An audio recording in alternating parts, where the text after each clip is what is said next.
So imagine you're a god king. You have all the power, unlimited servants, and gold toilets probably weren't invented yet. But if they were, you had one. Now imagine you're also a petty little drama gremlin who hates flies so much you turn people into human bug repellents.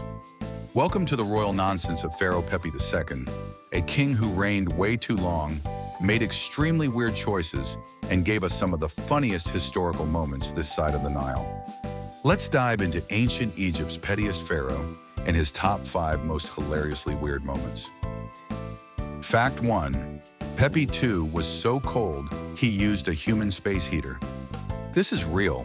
According to ancient sources, whenever Pepi II got chilly, which was apparently a thing, he'd have a naked servant oiled up and brought in to stand next to him for warmth.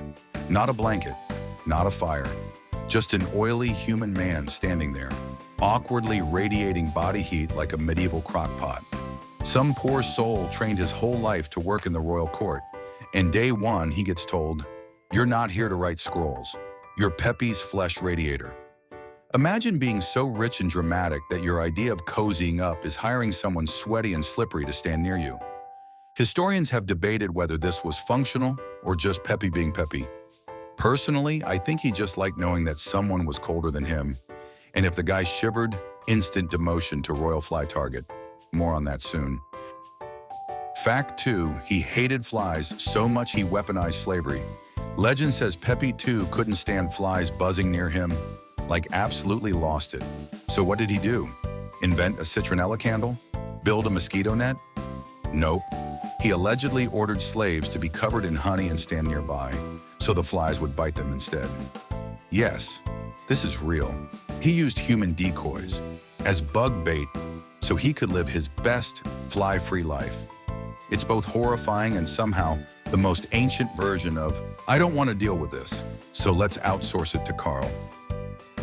Fact 3, he left the most passive-aggressive letter in ancient history. There's an actual letter from Pepi II to one of his generals, Harkuf, who had gone on a wild expedition and brought back a dancing pygmy.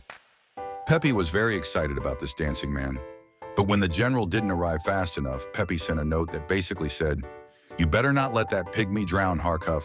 I swear on my mummified cat, if anything happens to him, don't come back." This is the ancient Egyptian version of texting in all caps because your Amazon package is late. It's also the most extra thing a pharaoh has ever done over a party guest. Imagine a world leader today sending an urgent military dispatch that just says, "Where is my twerking guest?" Fact 4, he had a pyramid that may have been smaller than his ego. Most pharaohs went big with their pyramids. Huge tombs, massive statues, inscriptions galore. Pepi II? Well, he got a pyramid, but it was shrinking, like literally. Today, his pyramid is mostly gone, eroded, crumbled, and some say it was deliberately stripped for parts, which feels symbolic.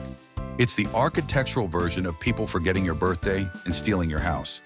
One scholar described it as barely a hill now, which is just savage. Imagine being king for 90 years and ending up with a sand pile that dogs pee on. Fact 5, he may have caused Egypt's collapse by just not quitting. Turns out ruling forever isn't always a good thing. By the end of Pepi's life, Egypt's government was a total mess. Local governors got too powerful, the economy tanked, and people were rioting like it was the world's first Black Friday sale. But Pepi, still king. His refusal to hand over power for nearly a century may have triggered the first intermediate period, a chaotic time of civil war and collapse. So basically, Pepi II was the ancient version of a boss who refuses to retire, tanks the company, and dies surrounded by unpaid interns and flies. Full circle. So what did we learn? Pharaoh Pepi II didn't need blankets. He had oiled-up interns.